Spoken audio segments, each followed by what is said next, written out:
Then we advance the clock. And now it's midnight. And I've just realized that I forgot to draw our initial Mythos card at the beginning of the game. So we'll just pretend that didn't happen, and we'll draw one now. So this says, Promise of Power. Accept the terms. Oh, you know what? Let's wait a minute on that, because I forget that the At Midnight effects happens in descending order. So let's start with the Haunter of the Dark.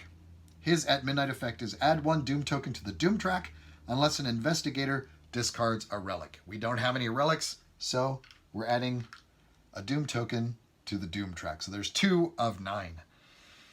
That thing is going to fill up far too quickly. Okay, let's see. Any other At Midnight effects? That's an entry, that's a terror. We do not. So now we'll draw the Mythos card. It's called a Promise of Power. And the first effect is accept the terms. Add 2 Doom tokens to the Doom track. Then gain 1 Expedition token. Finally, 1 Investigator gains 1 Relic. Or reject the offer. Resolve each At Midnight effect in play a second time. Then add 1 Doom token to the Doom track. Oh boy. Well, there's only one. If we do it again, we're going to get a token and then another token. If I take the top one, it's still 2 Doom tokens. But we get an Expedition token and a Relic as well. So let's take the first effect. So we'll return that to the bottom of the deck. We add a Doom token to the Doom track, which now requires a monster. And, oh look, it's our good friend, Crochetthulu. He's bringing the monster tokens. Okay. And, oh my, this one is going to lock the yellow die. So let's place it down here under the Cairo Streets, one of the easy adventure cards. And it locks the yellow die. The task on it is a single scroll symbol, which I have just remembered is called a lore symbol. Okay. Then I've forgotten what the card does. Doggone it. All right. So the first thing was we added a Doom token to the Doom track, which brought the monster. Then gain 1 Expedition token. And this one, I think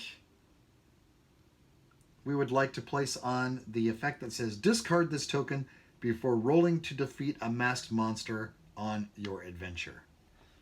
That will work in tandem with the first effect that makes masked monsters worth 2 trophies.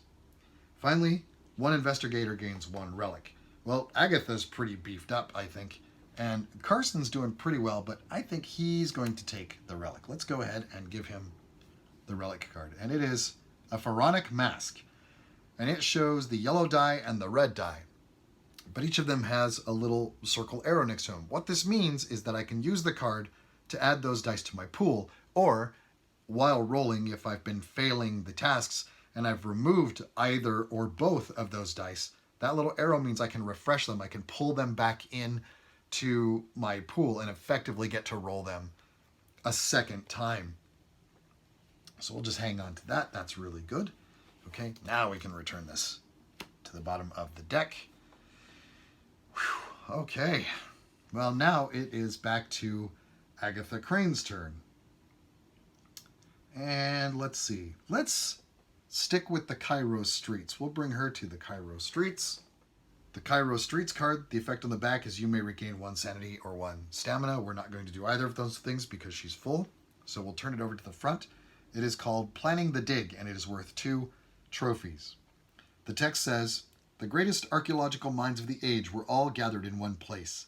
We had the funding, the resources, and the knowledge needed to make it work. Everything was falling into place. It was perfect. Little did we know how horribly our plans would go awry. We'll place her there. The first task is 3 investigate, and she will lose 1 sanity for doing so. The second task is a lore or a peril, and a terror or a peril. So let's go ahead and roll her dice here.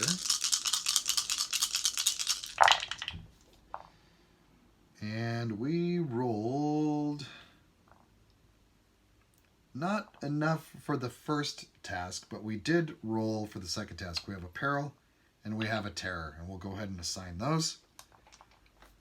We'll roll again for the first task, and we rolled all lore. I will spend her clue to roll a dice again.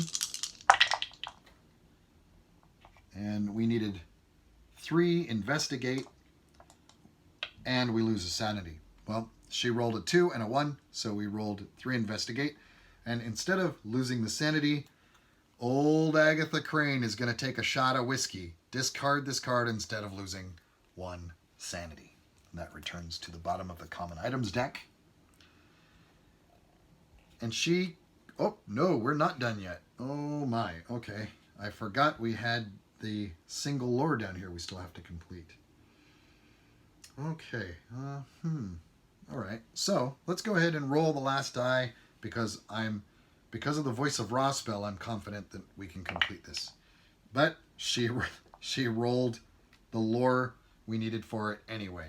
So that clears the yellow die. She completes this monster. It is a fire vampire. It is worth 1 trophy. However, she has to discard that monster because of the Haunter of the Dark's effect in its non-mask. So she discards that monster, and she can spend 2 sanity, which she chooses to do, to gain, for Pete's sake, to gain 1 relic. And the relic is the Eye of Light. And this will add or refresh the red die. It also says, if an investigator has the Eye of Darkness relic, you may spend 1 trophy instead of discarding this card. That's actually pretty darn good. Okay, so let's move the dice out of the way here. She completed the adventure, so she gains a clue and an expedition token. And this one, I think...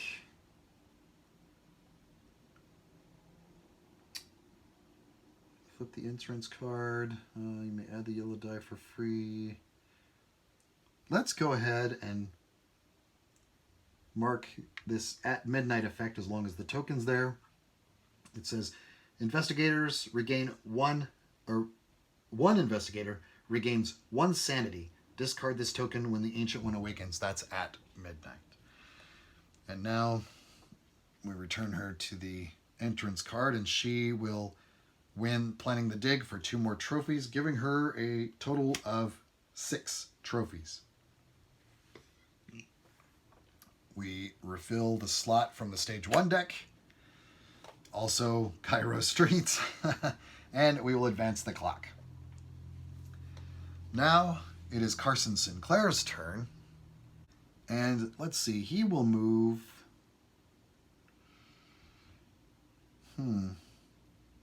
He hasn't lost any stamina or sanity. He's pretty well beefed up with a lot of good stuff. And Anna allows him to reroll 2 dice. He has 3 clues. Let's go ahead and send him this one. This one looks a little difficult. So he's going to go to the adventure card called Plague Unleashed, and it is worth 4 trophies. It has an entry effect that says lose either 2 sanity or 2 stamina. He can afford either. We'll go with sanity. And the text says, a black swarm spewed forth from the pyramid's capstone. I watched it with morbid curiosity for a time until I realized that it was headed towards us. I began to run as fast and as far as I could. The first task requires 2 investigate and a terror. The second task requires a peril, a terror, and either a terror or a lore, and advancing the clock 1 time. So let's bring him his dice. He is going to use his Pharaonic Mask relic, returning that to the bottom of the deck, to add the red and yellow die. Wow, he rolled pretty darn well. Let's see. Oh, I like Oh yeah, enough to complete the second task. I like that. Okay, so there is a peril, there's a terror, and the third one we need is a terror or a lore. So there's another terror, and we advance the clock 1 time. He completed that task. The other task is to investigate and a terror. Go ahead and roll for that. So he rolled a lore, a peril, 4 investigate, and 1 investigate. And I like that Anna will allow him to re-roll 2 dice. So we'll re-roll the green dice. And there was... Oh, look at that. He rolled exactly what he needed. 2 investigate and... No, we'll just put those up there. And a terror. So he completes the Plague and Least adventure card. He gains 1 clue, 1 spell, and the spell is Shriveling. It allows him to lock a die. Just pop that up there, I suppose. And 1 unique item. And his unique item is the Blue Watcher of the Pyramid. And it says, after rolling, discard to change 1 die to a lore result. That's pretty good. Okay, we'll take the dice away, move him back to the entrance card. He gains 4 trophies, giving him a total of 8. And we'll replace it from the stage 1 deck. Then we advance the clock. And it is again Agatha's turn.